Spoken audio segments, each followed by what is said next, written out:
Bismillahirrahmanirrahim. Assalamualaikum warahmatullahi wabarakatuh. Innal hamdalillah nahmaduhu wa nasta'inuhu wa nastaghfiruh wa na'udzu billahi min shururi anfusina wa sayyiati a'malina. May yahdihillahu fahuwal muhtad wa may yudlil falan tajid lahu waliyyan mursyida. Asyhadu an la ilaha illallah wahdahu la syarika lah wa asyhadu anna Muhammadan abduhu wa rasuluhu la nabiyya ba'da.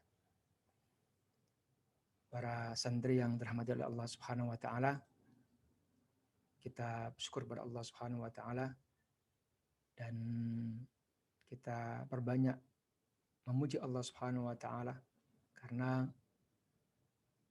begitu banyak nikmat, rahmat yang Allah limpahkan kepada kita semua dan sehingga kita bisa menikmati Ramadan kali ini dengan sebaik mungkin insyaallah. Kemudian kita perbanyak salawat dan salam kepada Rasulullah SAW dengan membaca Allahumma salli ala Muhammad, Allahumma salli ala Sayyidina Muhammad dan seterusnya agar kelak kita mendapat syafaat beliau saat semua manusia membutuhkan bantuan di padang mahsyar nanti.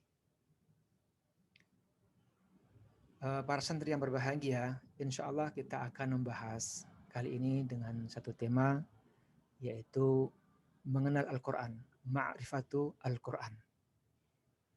Sebagai muslim, kita harus mengenal Al-Quran dan memahaminya. Pemahaman kita terhadap Al-Quran sangat penting. Karena inilah kitab panduan hidup kita. Dan pemahaman yang benar akan mendorong kita untuk berinteraksi dengan Al-Quran ini dengan sebaik-baiknya.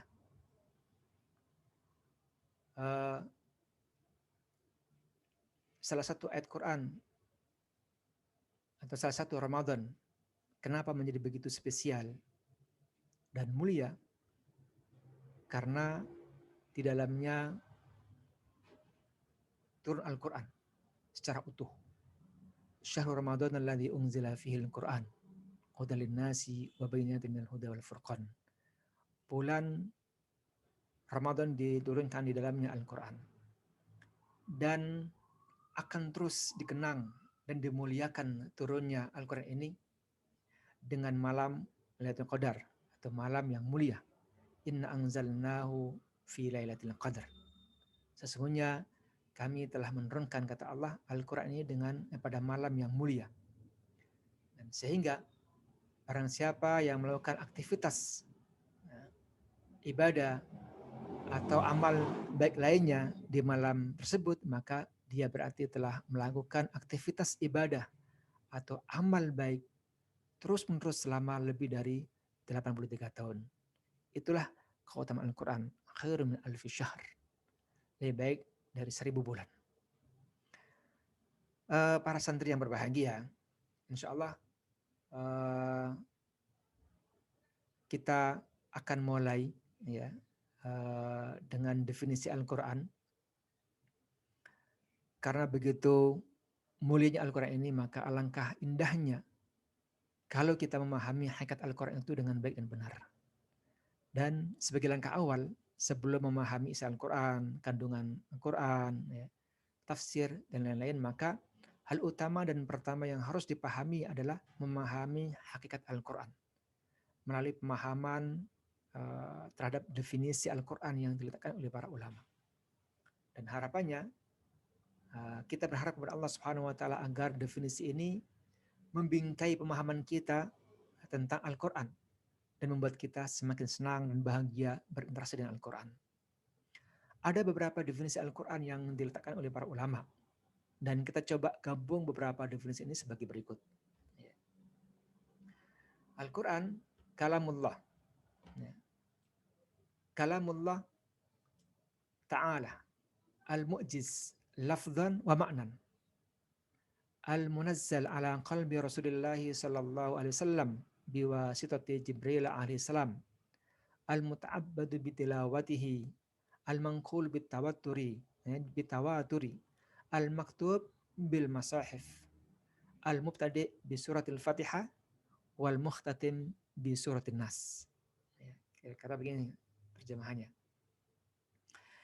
Jadi Al-Quran adalah kalam Allah yang maha tinggi berupa mukjizat, ya, baik secara lafalnya maupun kandungannya yang diturunkan kepada atau ke hati Rasulullah Sallallahu Alaihi Wasallam melalui perantara malaikat Jibril dan bernilai ibadah membacanya, dinukil dengan tawatur, ya, tertulis di mushaf dan dimulai dengan surat Al-Fatihah serta ditutup dengan surah An-Nas.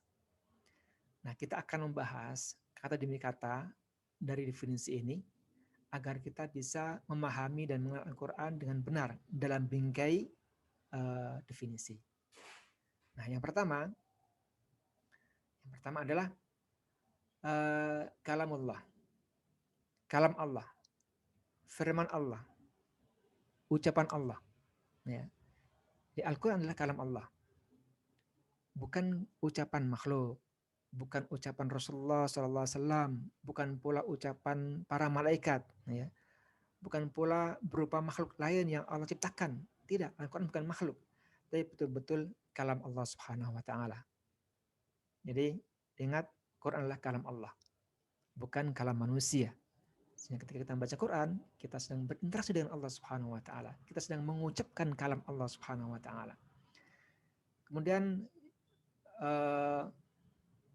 dalam Quran disebutkan wa ma yantiqu 'anil hawa in huwa illa wahyun yuha. Dan tidaklah yang diucapkan itu Al-Quran itu menurut keinginannya hawa nafsu Rasulullah SAW, bukan. Tidaklah Quran itu kecuali wahyu, ya, yang diwahyukan kepada Rasulullah SAW. Di Rasulullah SAW sebagai penerima, ya, penerima wahyu untuk disampaikan kepada umatnya sebagai panduan hidup. Jadi sekali lagi Al-Quran adalah wahyu Allah, firman Allah yang berupa yang diterima atau disampaikan kepada Rasulullah SAW sebagai panduan hidup bagi umatnya.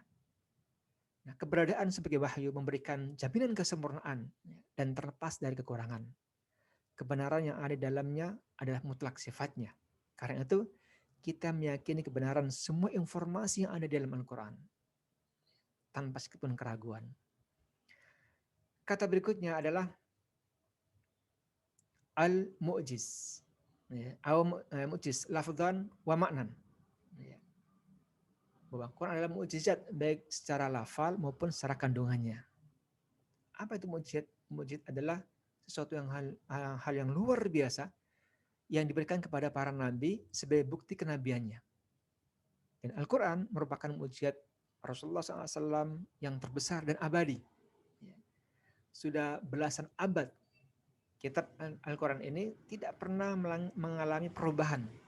Tidak sedikit pun yang berusaha untuk merubah. Karena kalau ada seorang yang merubah, pasti akan ketahuan. Ini terjadi sampai hari kiamat nanti. Allah Subhanahu wa taala telah menjamin untuk menjaganya sehingga tidak ada yang pernah mengalami perubahan. Dan Al-Quran juga dijaga oleh atau di hati para penghafalnya. Sekian juta yang sudah menghafal Quran.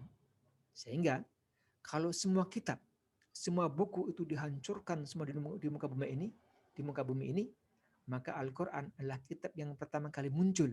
Kenapa? Karena dihafal, tidak ada, dan di hati kaum muslimin. Dan kemukjizatan ini insya Allah akan kita bahas dalam pembahasan nantinya insya Allah. Kemudian dalam ayat Quran Allah SWT menjelaskan tentang tantangan Al-Quran kepada orang-orang kafir, ya, agar mereka mau beriman. Kalau nggak mau beriman, coba buat satu ayat saja, mereka nggak akan mampu. Kan? Kul la istama'atil insu wal jinnu ala ya'tu bimithli hadzal Qur'an la ya'tuna bimithlihi walau kana ba'dhum li ba'din dhahiran.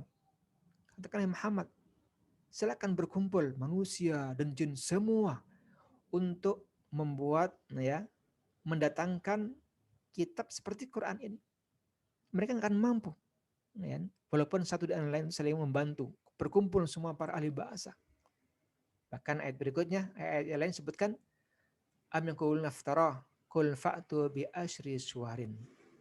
Enggak cukup tidak harus satu Quran, tapi 10 saja, ya, 10 saja ayat Quran, 10 surat nggak akan mampu mereka.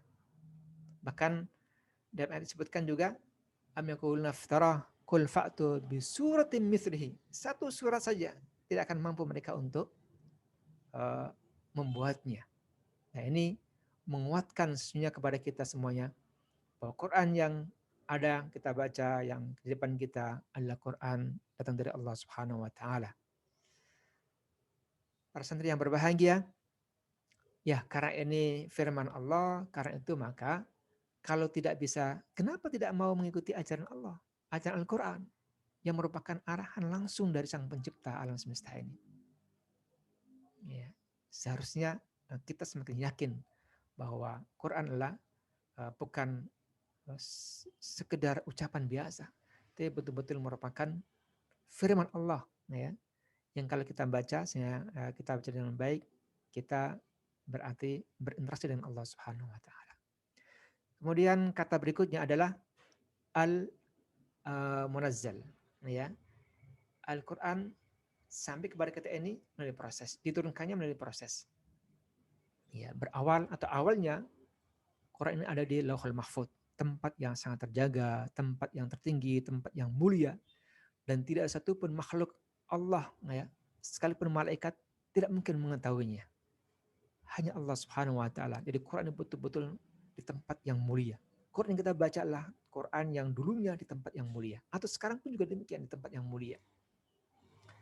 Nah, kemudian berikutnya biwasitati Jibril alaihissalam, melalui perantara Jibril alaihissalam. Artinya dari Lauhul Mahfuz, ya, kemudian dibawa oleh malaikat Jibril atas perintah Allah tentunya, dibawa turun ke langit dunia, munazzal, diturunkan, ya, ke Baitul Izzah dalam dan waktu turunnya ini, ya, turun Al-Quran ini, inilah yang kemudian dikenang terus dengan malam turun Al-Quran, yaitu malam Lailatul Qadar. Berikutnya, kata berikutnya adalah ala qalbi Rasulullah sallallahu alaihi wasallam, diturunkan di hati Rasulullah sallallahu alaihi wasallam. Oleh Jibril, Al-Quran ini diturunkan kepada hati Rasulullah SAW selama sekitar 23 tahun secara bertahap. Dan ini berbeda dengan kitab sebelumnya. Quran diturunkan bertahap, ya, beransur-ansur, tidak sekaligus dalam satu mushaf. Kenapa? Ya, pertama adalah untuk agar menjadi penguat hati Rasulullah SAW, terutama pada saat Rasulullah menghadapi tantangan dari kaumnya. Kadzalika linutsabbita bi fuadak wartalnahu tartila. Demikianlah kami, kata Allah, menguatkan dengan Quran ini hatimu Muhammad. Dan bacalah Quran itu dengan tartil. Berikutnya, kenapa diturunkan secara bertahap? Ini berkaitan dengan fase penerapan hukum-hukum Islam, sehingga memudahkan untuk diterapkan. Kenapa diturunkan secara bertahap? Agar mudah dihafal dan dipahami. Dan para sahabat kemudian menghafal dan memahaminya. Nah, diturunkan ke dalam hati Rasulullah SAW ini artinya bukan sekedar dibaca dan dihafal dengan lisan. Al-Quran akan efektif memberikan manfaat kalau interaksi dengannya itu dengan interaksi qalbiyah, interaksi hati. Interaksi inilah yang akan menggerakkan hingga menciptakan perubahan. Dan ini yang kita butuhkan. Sehingga Quran kita baca dengan lisan, tapi kita resapi dengan hati kita. Sebagaimana Quran itu turun kepada hati Rasulullah Sallallahu Alaihi Wasallam. Nah, Quran adalah wahyu Allah Subhanahu Wa Taala. Dalam prosesnya, Allah Subhanahu Wa Taala ketika menyuruh kepada hambanya atau menurunkan firman-Nya kepada hamba-hambanya, maka melalui berbagai macam bentuk penyampaian. Wa ma kana li basyarin ayyukallimuhu Allahu illa wahyan aw min wara'il hijab aw min wara'i hijab aw yursila rasulan fayuhi biidnihi ma yasha innahu aliyyun hakim. Dan tidak pantas bagi seorang manusia bahwa Allah akan berbicara kepadanya, ya, kepada manusia, kecuali pertama dengan apa? Dengan perantaraan wahyu, ya, dengan wahyu. Kemudian dengan di belakang tabir. ya, atau dengan mengutus seorang utusan lalu diwahyukan kepadanya dengan izinnya, ya. Dan Quran itu diturunkan melalui utusan yaitu malaikat Jibril. Jadi ayat yang kita baca ini tidak ada satupun ayat kecuali semua diturunkan melalui malaikat Jibril kepada hati Rasulullah Sallallahu Alaihi Wasallam, ya, turun kepada hati Rasulullah SAW. Lalu bagaimana caranya? Nah, dalam sebuah riwayat disebutkan bahwasanya Rasulullah SAW ketika dapat wahyu, datang wahyu, ini datang kepadaku kata Rasulullah, mithlu sol jaros, salatil jaros, seperti gemericing, ya, ada suara gemericing di depannya, lalu Rasulullah SAW berkeringat, ya, dan itu yang berat diterima oleh Rasulullah SAW. Dan terkadang wahyu pun juga turun kepada Rasulullah SAW melalui Jibril, melalui apa? Melalui seseorang. Jadi Jibril berbentuk seseorang kemudian datang ke Rasulullah SAW dan menyampaikan kepada Rasulullah SAW. Itu cara, ya, Jibril menyampaikan Quran kepada Rasulullah SAW. Kemudian berikutnya kata berikutnya adalah al-muta'abbadu bitilawatihi, yaitu bernilai ibadah khusus dengan membacanya. Nah, jadi karena Al-Quran ini adalah kalam Allah, maka membacanya adalah ibadah. Membacanya merupakan indikasi keimanan seorang. Semakin besar iman seorang, ya, maka semakin intens membacanya. Dan semakin intens membacanya, berarti semakin meningkat imannya. Ya.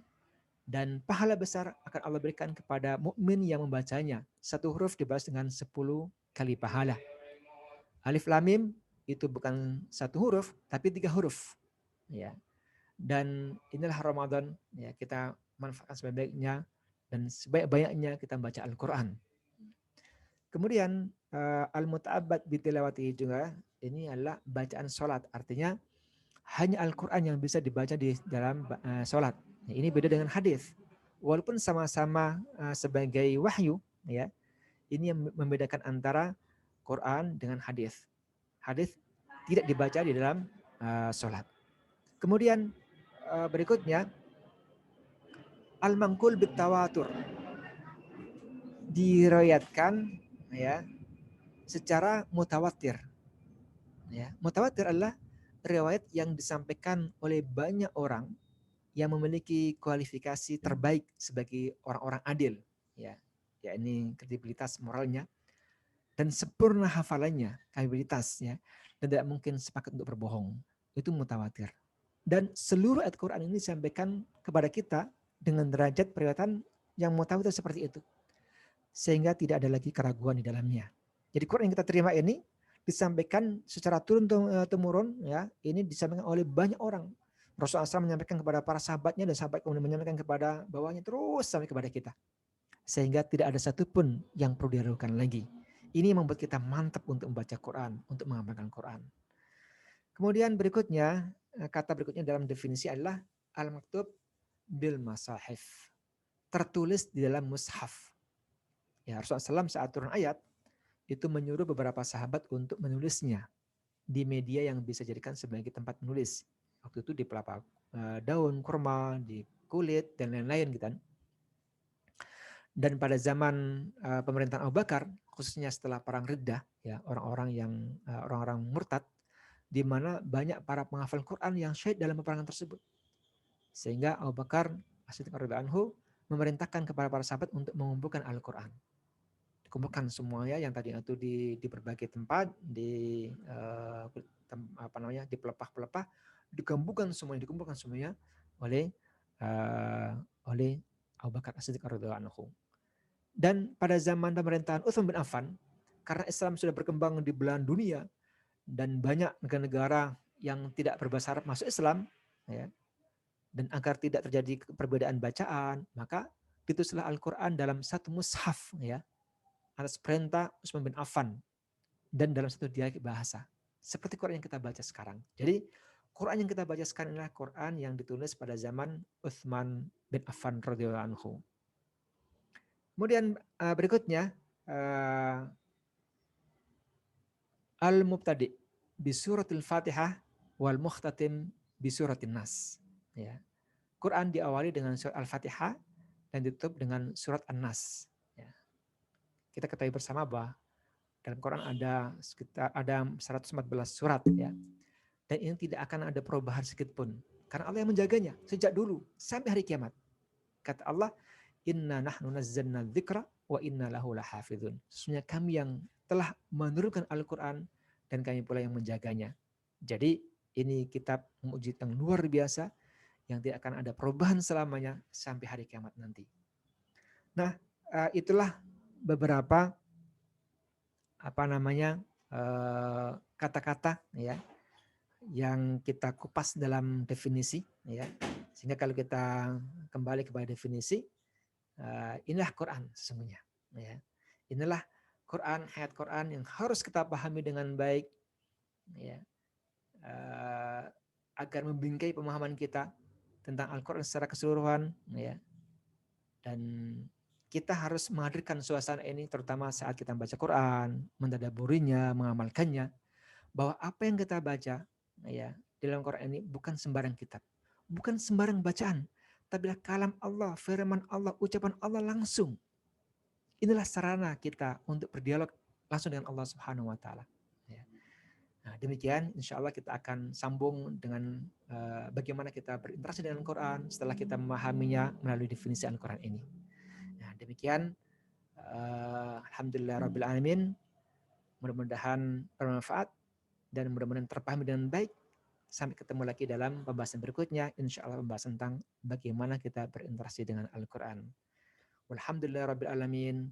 Wassalamualaikum warahmatullahi wabarakatuh.